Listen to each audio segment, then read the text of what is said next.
Bismillah ar-Rahman ar-Rahim. Welcome to the chemistry class. The next chapter, chapter number 5, physical state of matter.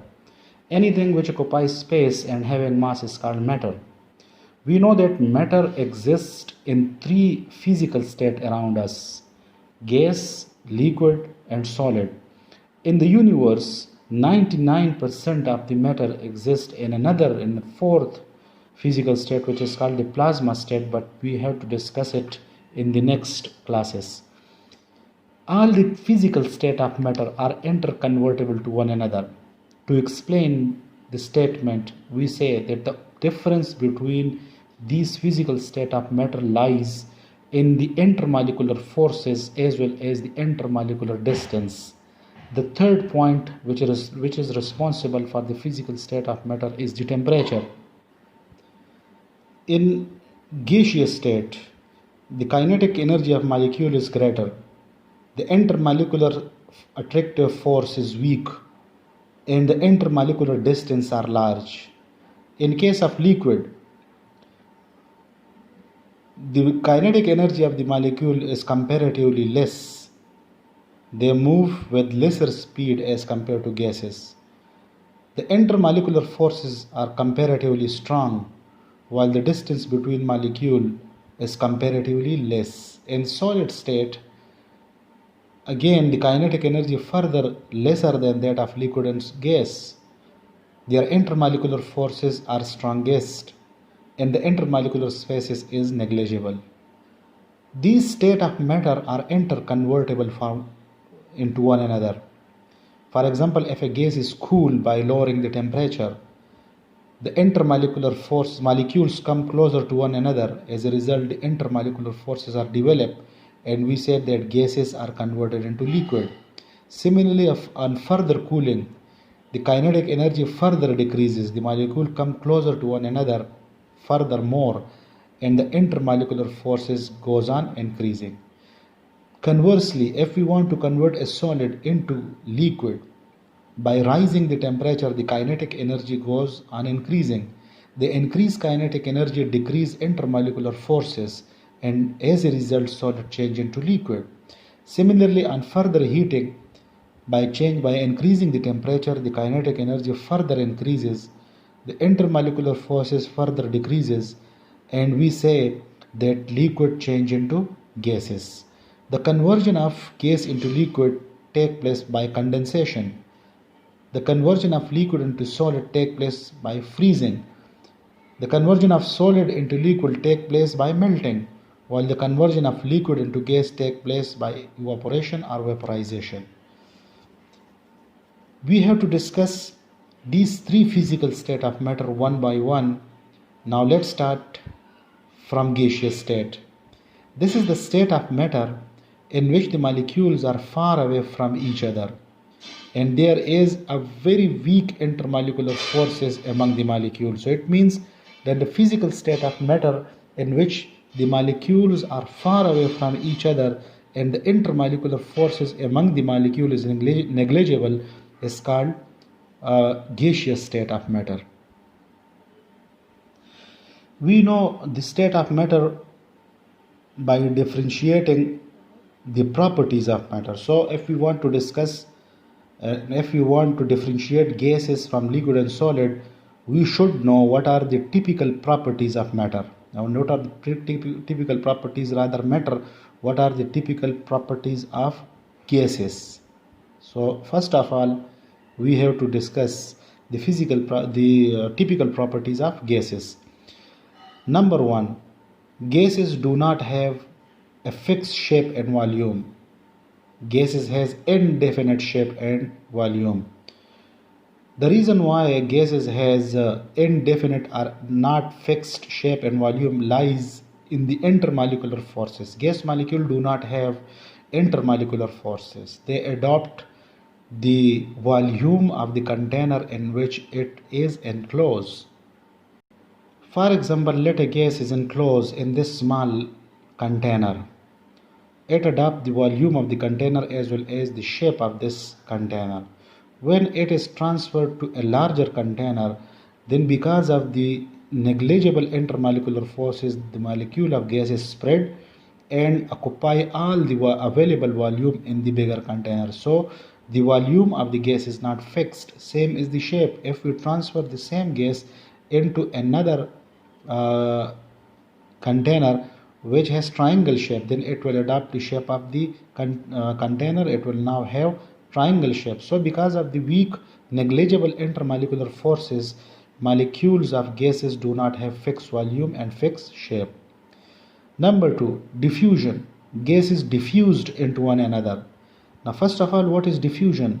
The intermixing of gases by random motion and collision to form a homogeneous mixture. We know that gas molecules can move all around in the given space. During their collision, they collide with one another and also with the wall of the container. The collision causes, the motion of the molecule causes collision, and because of the collision, the intermixing of two different gases take place. So we say that diffusion is the intermixing of gases by random motion and collision, and after collision they have to form a homogeneous mixture.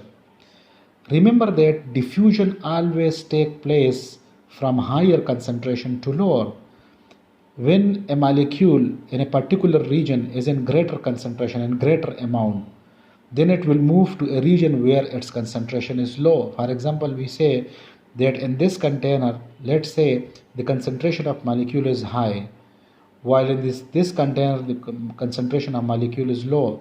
Let's say here there are Avogadro's number of molecules, and in this second container there are half of the Avogadro's number of molecules. So as the number of molecules are greater in number in this container, they will move from the higher concentration to lower concentration.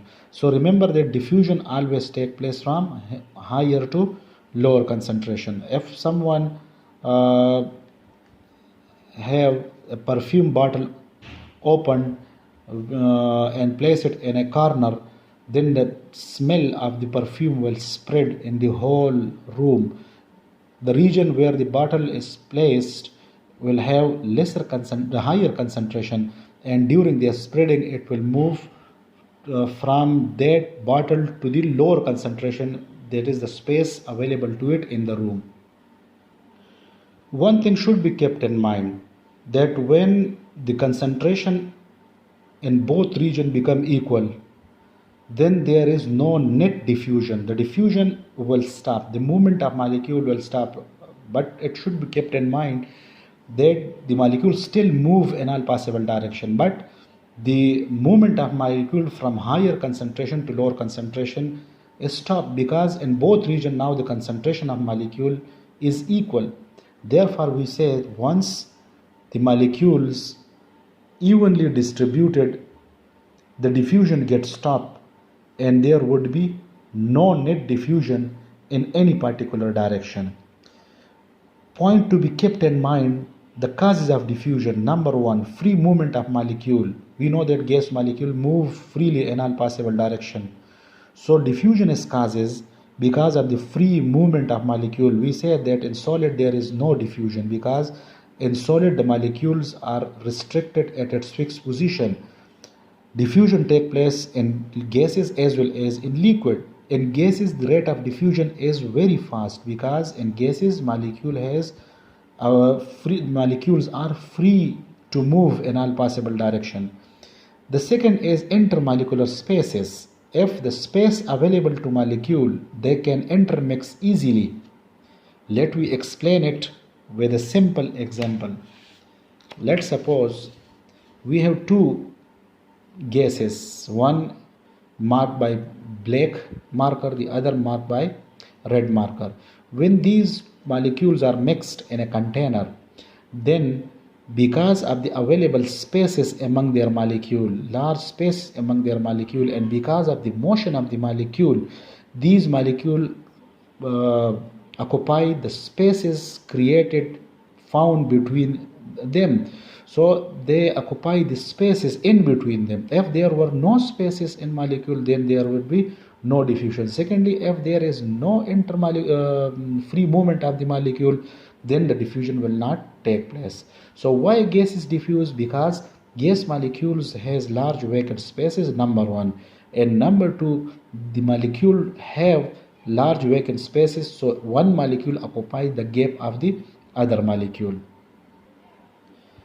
Some molecule diffused very fast because of their greater velocity. Other molecule diffuse slowly. So Graham introduced a law in 1833 that the rate of diffusion is explained, and the rate of diffusion is inversely proportional to the density of molecule, or the rate of diffusion is inversely proportional to the molecular mass. It means that if a molecule is more denser, it will have less rate of diffusion, they will diffuse slowly. Or if a molecule is bigger in size, if it has greater molecular mass, then it will diffuse slowly. It means that lighter gases diffuse rapidly than heavier one. Let we explain it with a simple example. We know that hydrogen, nitrogen, and oxygen all are gases at room temperature. If these gases are kept at same temperature, then the rate of diffusion of hydrogen is greater than that of nitrogen, which is in turn greater than that of oxygen. It is because, according to Graham, the mass of hydrogen is lesser than that of nitrogen and oxygen. So the rate of diffusion of hydrogen would be greater than that of nitrogen and hydrogen. So if we compare the masses, we know that hydrogen is lighter than the rest of the two gases, so it will diffuse faster, it will have greater rate of diffusion as compared to nitrogen and oxygen. There are so many examples of diffusion. The spread of the fragrance of roses in a garden is because of diffusion. If a perfume bottle kept in one corner of the room, its smell spread in the whole room, it is because of diffusion. So there are so many bursting of tire. When you are driving and your car tire burst, so the escaping of gas molecule as a whole is because of diffusion, and we know that air escape from the tire where its concentration is greater to the open air where its concentration is low. There is another property of gas which is said to be effusion. And effusion is the escaping of molecule of gases from a small hole one by one, from a region of higher concentration to a region of lower concentration. The decrease of air pressure in vehicle tire is also because of effusion. Let we have a balloon filled with air. After some time, it gets flattened. It is because there are small holes, invisible holes in the balloon. When the air goes from these holes one by one, then the concentration inside balloon decreases and it gets flattened. So this is the escaping of molecule of gas from a small hole one by one. So there is a difference between diffusion and effusion. Diffusion is the process in which all the molecule as a whole move from higher concentration to lower, while in effusion it also takes place from higher to lower concentration, but here the escaping of the molecule takes place one by one through a small hole. For example, decrease in air pressure in a balloon or car tire. Smell of onion can be felt even if packed tightly in a plastic bag. You have packed onion in a plastic bag and you have tightened its mouth, and if it kept for a while, its smell can be feel. It can come out from the plastic bag. It is also because there are small holes in the plastic bag. The fragrance of the smell of the onion pass through small holes and it can be felt outside. So effusion is the escaping of molecules of liquid from a small hole one by one, and it also takes place from higher concentration to lower concentration.